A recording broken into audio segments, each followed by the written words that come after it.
আমাদের ইনফ্লুয়েন্সার, আমার বলতে কথাটা মানে লজ্জা লাগছে যে আমাদের প্রমিনেন্ট দুইজন ইনফ্লুয়েন্সার যাদের নাম আপনারা চিনবেন, তাদের থেকে দুইজন কিন্তু বিট্রে করছে অনেকটা আমাদের সাথে।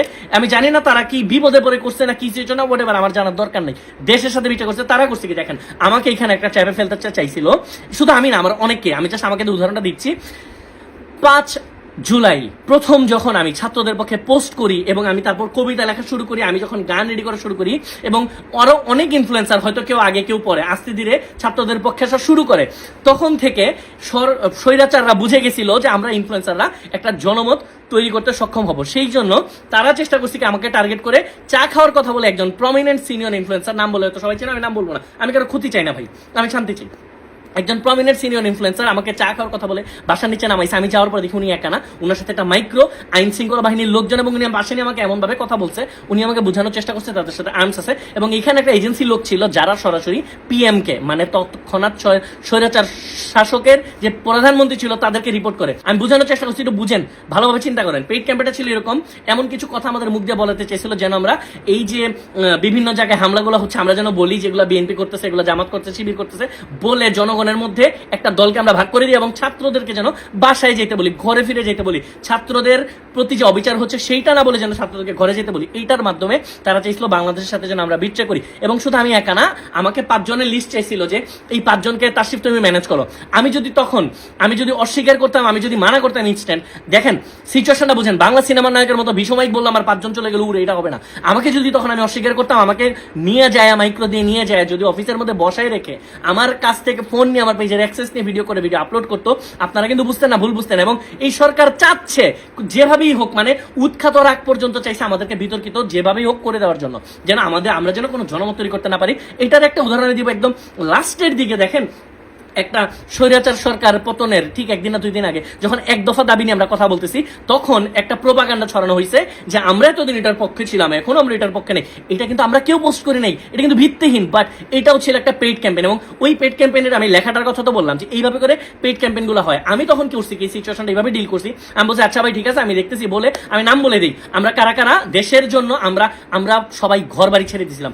আমি ওই মিটিং করছিলাম হচ্ছে, আমি ওরা যখন আমার কাছে আসলাম বলছে আচ্ছা ভাই ঠিক আছে আমি দেখতেছি, কারণ আমার কথা এখন যদি আমি ধরা খাই, আমি মানুষের জন্য একটা কথা বলতে পারবো না। আমি জেলে থাকলে, আমি আয়না ঘরে থাকলে ভাই আমি কি কথা বলতে পারবো, কার জন্য কথা বলতে পারবো, কিছুই পারবো না।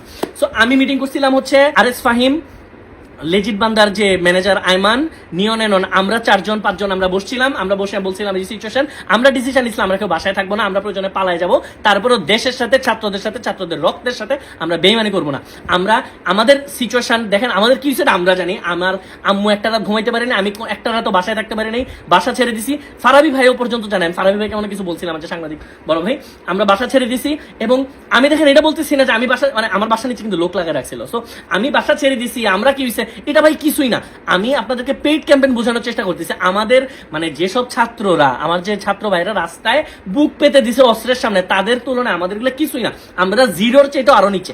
সো আমি এখানে আমাদের সাফাই গাইতেছি না, আমি বলতেছি এইরকম সিচুয়েশন হয়েছিল, পেইড প্রমোশন হয়। এবং একটা পেইড প্রমোশন হচ্ছে ওই যে স্বাধীনতার কি এতদিন এগুলোর পক্ষে ছিলাম, এখন পক্ষে নেই। আপনারা যারা এগুলো পোস্ট করছেন, আপনারা অনেকে জানেন না যে এইটাও একটা পেইড ক্যাম্পেইন। এই লাইনগুলো লেখার জন্য অনেককে লক্ষ লক্ষ টাকা দেওয়া হয়েছে, আপনারা কিন্তু জানেন না। আপনারা কিন্তু আমার ভিডিও দেখতেছেন, অনেকে পোস্ট করছেন, এবং আপনার কাছে মনে হচ্ছে না ঠিকই তো বলছে, না আমরা তো এটা চাই না।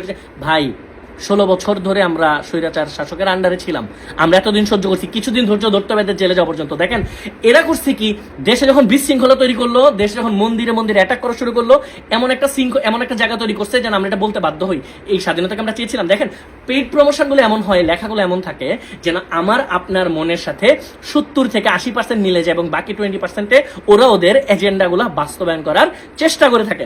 সো এই ধরনের পেইড প্রমোশন আগে ছিল, মাঝখানে হইলো, সামনে আরো হবে, বিভিন্ন রকমের এরকম পোস্ট দেখবেন। সো হুট করে বিভক্ত হয়ে যাওয়ার আগে, রাস্তায় নেমে যাওয়ার আগে বুঝার চেষ্টা করবেন যে ফায়দা নেওয়ার চেষ্টা করছে কারা, এখানে ষড়যন্ত্রটা করছে কারা। সো আমি এটা বলবো না যে আপনার এখানে অ্যাটাক হয়েছে আপনি কথা বলবেন, অবশ্যই কথা বলবেন, আমরা কোন অ্যাটাকের পক্ষে না। আমরা এই যে আমি আগেও বলছি যে আমরা কোথাও অ্যাটাক হোক এটা চাই না, আমরা চাই শান্তি চাই। এই শান্তি চাওয়ার জন্য আরো কয়েকটা দিন ধৈর্য ধরতে হবে। দেখেন এদের এত বড় একটা সংগঠনিক স্বৈরাচার শাসক গোষ্ঠী, এরা কিন্তু উৎখাত হয়ে যায় নাই, এরা কিন্তু এখনো বাংলাদেশে আছে, এরা অনেকে ছবি চেঞ্জ করে ফেলছে। এদের মধ্যে যে সবাই খারাপ, ধরেন 99% খারাপ, 1% ভালো আছে, কিন্তু এরা এখন বিপদে আছে, অনেকে মাইর খাইছে। তো এরা কিন্তু পালায় যায়নি কোথাও, এরা কিন্তু সর্বোচ্চ চেষ্টা করবে আবার যেন যে কোনোভাবে হোক ক্ষমতায় আসা যায়। সো এদের এই যে ট্র্যাপ, এই ট্র্যাপের মধ্যে আল্লাহর ওয়াজ থেকেও পা দিবেন না। হুট করে এই যে রাস্তায় চলে যায় না, আপনি যাবেন, আপনার সাথে মিশে এই স্বৈরাচার শাসকের দোসররা যাবে, দুইটা বিল্ডিং এ যখন ঢিল মারবে, যখন পুলিশ এখানে যে বাধা দিবে, তখন অনেক মুসলমানদের মধ্যে অনেকেই বলে উঠবে, অনেক বুঝবে না। আবার অনেকে পেইড ক্যাম্পেইন, ওই যে ওদের মধ্যেই মুসলমান, যেমন দেখেন হিন্দু মুসলিম কিন্তু আওয়ামী লীগে আছে, ছাত্রলীগে আছে, যুবলীগে আছে, সব জায়গাতেই আছে। তো এদের মধ্যে অনেকে আবার বলে উঠবে কি যে এই হিন্দুরা এখানে এখন এই বিল্ডিং ঘরে অ্যাটাক করতেছে, এটা আমরা মানি না, এই না সে না। এরা চাচ্ছেই হচ্ছে একটা বিভাজন। সো এই বিভাজন যেন কোনোভাবেই না হয়।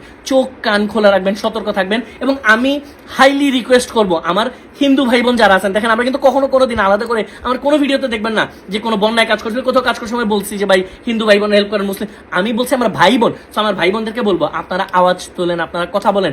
এই যে পার্শ্ববর্তী দেশ থেকে যেসব গুজব ছড়ানো হচ্ছে, এগুলো আমাদেরকে রুখে দিতে হবে।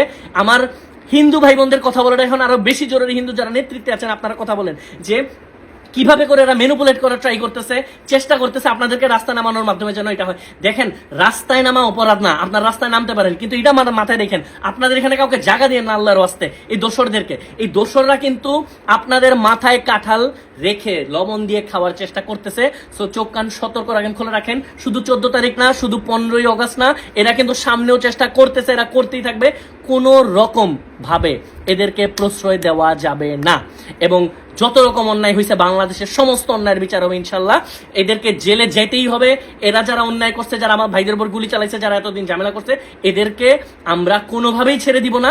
আমরা আইন নিজের হাতে তুলে নিব না। বাট মাত্র এই যে পুলিশও এখন, পুলিশ প্রশাসন এখন আবার আসতেছে সামনে, আর্মিও খুব ভালো কাজ করতেছে। আর্মি ছাড়া তো এই স্বাধীনতা অর্জন করা সম্ভব ছিল না। সো আমরা এদেরকে আইনের মাধ্যমে এদেরকে বিচারের আওতায় নিয়ে আসবো ইনশাল্লাহ। কোনো রকম ভাবে এই স্বৈরাচার শাসকদের প্রভাবে প্রভাবিত হবেন না। চোখ কান খোলা রাখেন। ইনশাল্লাহ আমরা এত কষ্ট করে আমাদের এই একটা স্বাধীনতা আমরা অর্জন করছি, আমরা এটাকে রক্ষা করবো ইনশাল্লাহ।